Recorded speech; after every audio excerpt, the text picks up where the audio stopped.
बऱ्याच वेळेस मंत्र चांटिंग करणं, श्लोक म्हणणं हेच गर्भसंस्कार असे बऱ्याच लोकांची समजूत असते. आपण तेच बघत आलोय, पण हे मिथ आहे. मंत्र चांटिंग किंवा बुक रिडिंग करणं, एखादं स्पिरिच्युअल बुक घेतलं ते वाचलं म्हणजे गर्भसंस्कार, असं नाहीये. ही सगळी होलिस्टिक प्रोसेस आहे. ओके. गर्भसंस्कार मध्ये आपण मेन 3 पिलरवरती जास्त फोकस करतो. प्रीनेटल योगा असेल, म्हणजेच फिजिकल ऍक्टिव्हिटी असतील. ओके.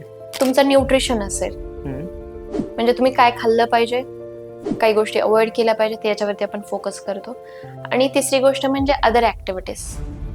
अदर ऍक्टिव्हिटीज मध्ये आपण माइंडफुलनेस ऍक्टिव्हिटीज घेतो, ब्रेन डेव्हलपमेंट ऍक्टिव्हिटीज घेतो, कलर ऍक्टिव्हिटीज, आणि अशा बऱ्याच काही ऍक्टिव्हिटीज आहेत ज्या आईसाठी तर इम्पॉर्टंट आहेत, पण बाळाच्या डेव्हलपमेंटसाठी तितक्याच इम्पॉर्टंट आहेत, आणि आई एंगेज राहते त्यामध्ये.